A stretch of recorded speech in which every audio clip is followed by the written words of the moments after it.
AI search engines are designed to give an answer rather than simply present results. This means that our content strategies must adapt to meet this new experience that our customers are going to expect. In this episode, Josh will help us understand how content strategy needs to adapt in the GEO era, but also what parts of your current strategy you could probably keep.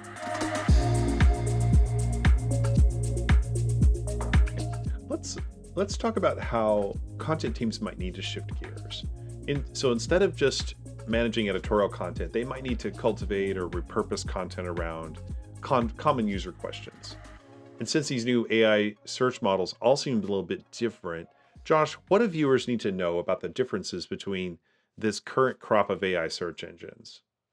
I mean, there's so much to keep up. In fact, the LLMs are changing all the time as well. So, naturally, like we need to know how to optimize for each of these different LLMs. New models are being released on a regular basis, and they're evolving. Thankfully, we have this great asset from Seer Interactive. Really, the process of optimizing our content, varies significantly across the LLM models. So you have some using training data only, which are pre-trained data sets, along with RAG or RAG, which is retrieval augmented generation. But then you have others that are just using search data, which is the live crawling of organic search results.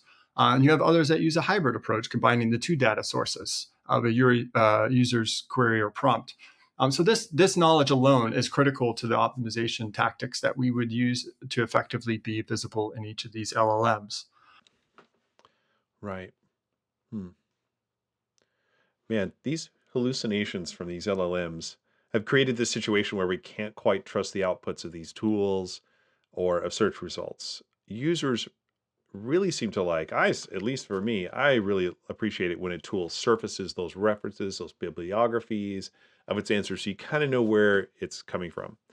Another problem seems to be that the models use training data in the past that wasn't current. For a while, it was only up to 2023. When you say search data, are LLMs able to leverage more current information now?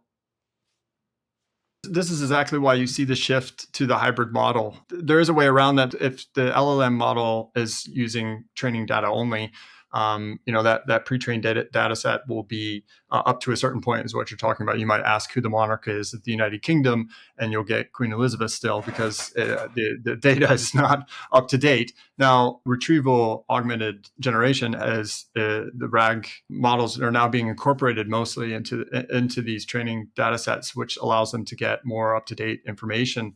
However, the real shift towards hybrid models is a trend that we're seeing. So we'll touch on hybrid models in just a sec, but just to touch on training models, on how you influence them.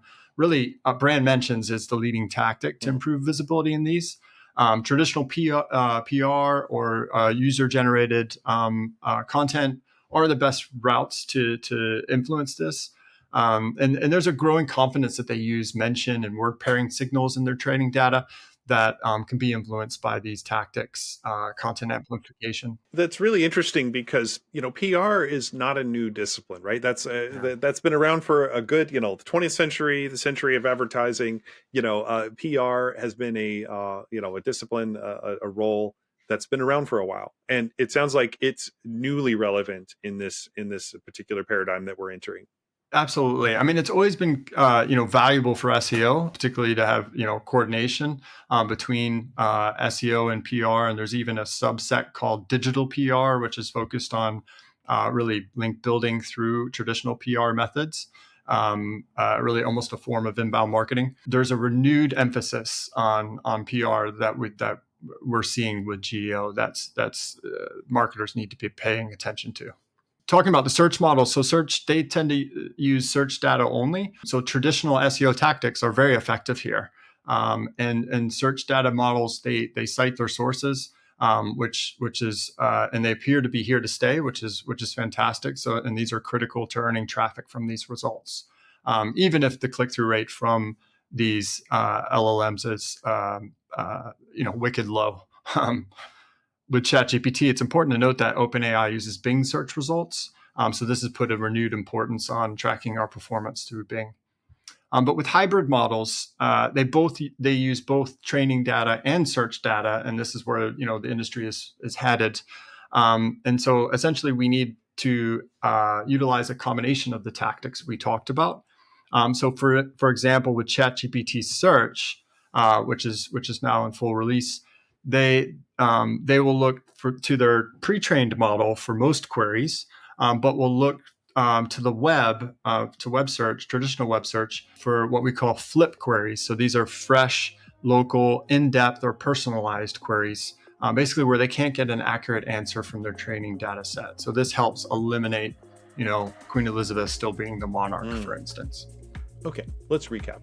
Josh helped us understand how content strategy needs to adapt in the GEO era, but also what parts of your current strategy you can keep. Surprisingly, some relatively ancient approaches like traditional PR shine here. We looked at the various LLMs and touched on the most fundamental differences that GEO presents. Our next episode is an absolute monster of detail and depth on this subject. Josh is going to take us down the rabbit hole of the details we need to understand in order to succeed in the GEO era of content strategy. We'll cover how knowledge graphs set the stage for AI search and content creation, why cross-functional collaboration in your company is more essential than ever to provide those answers the search engines are expecting now. We'll look at new ways to handle your media, and finally, the biggest reason to tune in. Josh shares his 3 playbooks for GEO: Mastering Authority, Technical SEO, and the Content Playbook. Don't miss the next episode.